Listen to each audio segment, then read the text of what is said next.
Hi guys! Magandang gabi! Kamusta po kayo? Welcome back po dito sa Gandara SRA Channel for Showbiz Update.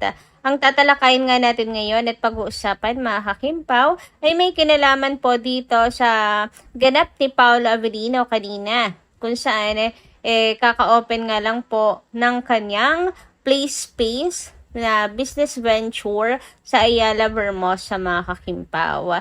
So, alamin nga natin ang ibang detalye, mga kakipi, hinggil dito. Kaya tumutok lang po kayo hanggang dulo ng ating update.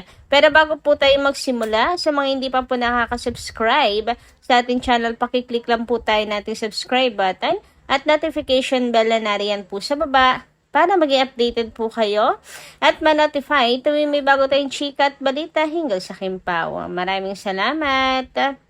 And ngayon naman, dumako po tayo sa pagbabasa ng mga comment mula sa ating mga subscribers bilang pasasalamat sa walang sawang pagsuporta at pagtutok sa atin pong mga updates. So, ang comment na napili po natin ngayong gabi ay mula po kay Miss Hiccup Iris Ain or Miss Annalyn Hiccup. Magandang gabi po at ang sabi niya, kailangan timplahan ang babe kasi laging busy ang chinita. Bumawi siya. Haha. Ay hala, kinilig ako sa kape.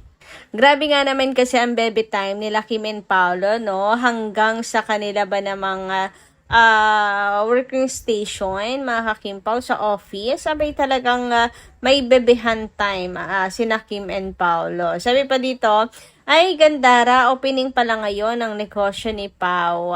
Napakaraming tao. Yes, Miss Annalyn Hiccup, nabanggit niya na rin lang, congratulate natin si Paolo. Ano po, congratulations Paolo sa soft opening. Yes, mga kakimpaw, soft opening pa lamang po ito ng play space ni Paolo Avellino. Kamusta pa kaya ang grand opening mga kakimpaw? Anong ibig sabihin? Bakit soft opening pa lang to mga kakipi? Pero sobrang daming tao, no? Sayang lang, wala po si Chinita Princess. Hindi po niya kasama dito si Kimi. Kasi po si Kimi ay present po sa Showtime kanina. So, ayan po, naka white t-shirt si Pao, clean white t-shirt, naka-shade, napaka-poking tunay. Talaga naman, gustong-gusto ko yung ganyang outfitan ni Pao kasi ang linis at ang poky ni Pao, no? Medyo malago na rin yung kanyang buhok mga kakimpaw. Well, bagay na bagay sa kanya mga kakipi, no? Hindi naman super long hair. Pero baka pong magpagupit pa si Pao for new look para po sa SDA, no? Pero yung gantong buhok ni Pao, okay sa akin. Mga kakipi, bagay na bagay po sa kanya. Samantala, next comment naman tayo ngayon mga kakimpaw. Ito naman po ay nagmula kay Miss Norma Dayag. Sabi niya rito, Gandara, good PM. After the alibi, no more. I will not view any series of ABS-CBN, much more the Sigabo. Nakakaumay. Then the movie of Catherine B. and James Reid.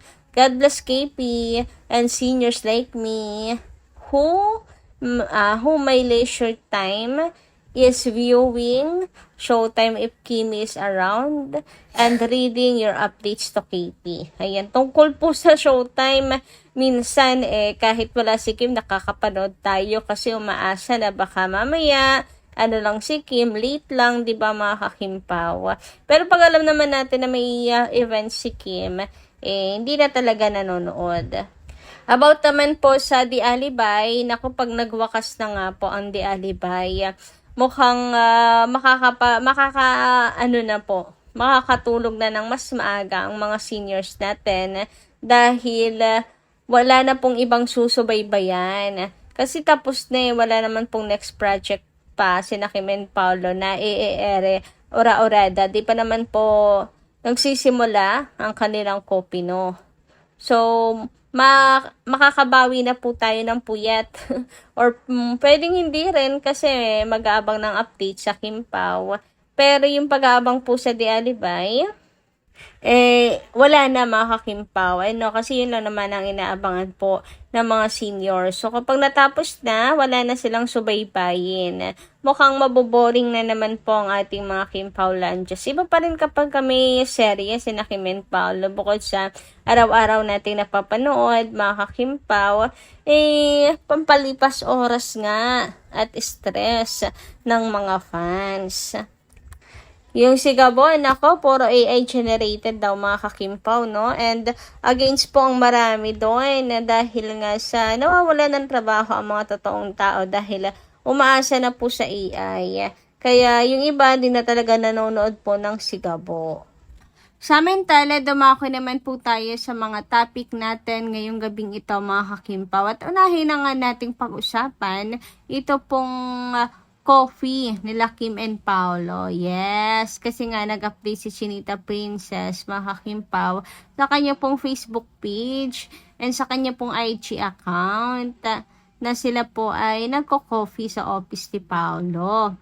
Sabi nga dito, syempre sa jowa lang yung may pa-heart art na latte. Ay, kapansin-pansin nga naman, di ba mga kakimpaw? Ayan, syempre may pa-heart. Pag sa jowa bells, kapag sa Diyosawa, syempre, iba eh. Iba kapag jowa, dapat talaga ay may heart yan mga kakimpaw. Yung napaghahalataan talaga ang relasyon nila Kim and Paolo. Talagang tunay mga kakimpaw. And very open na po sila ngayon sa kanila pong relationship. No? Nakakatuwa naman na, ayan umabot na tayo dito. Ang layo na rin talaga ng narating natin. Siguro nasa kalahati na rin tayo mga kakimpaw sa ating goal na magkaroon ng kambal. Sino Kim and Paolo, nasa kalahati na tayo ngayon.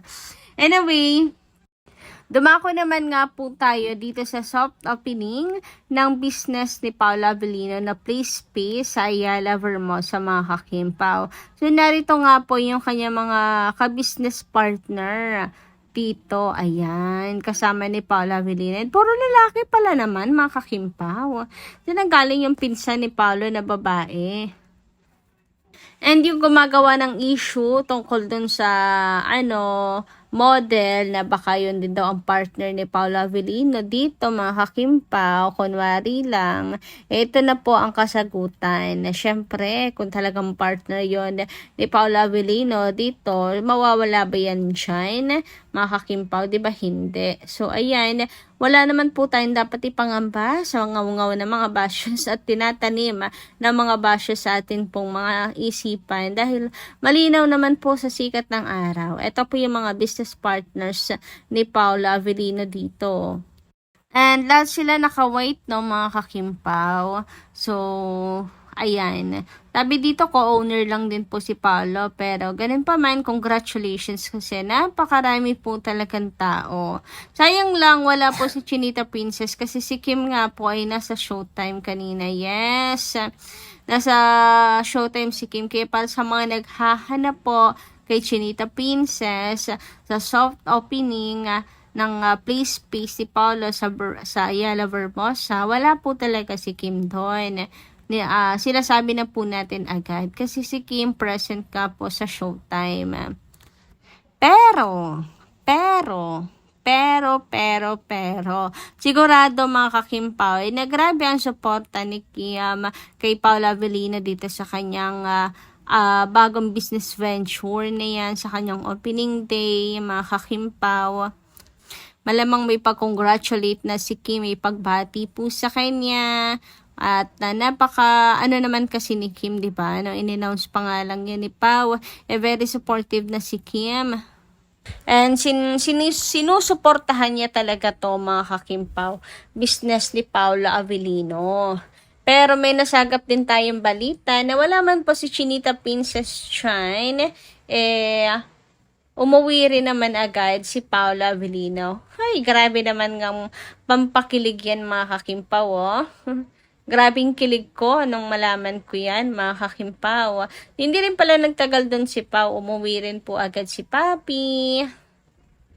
Sabi dito ni Honey, pumunta po pala siya Sabi niya, andito po ako pero yung may-ari umuwi na.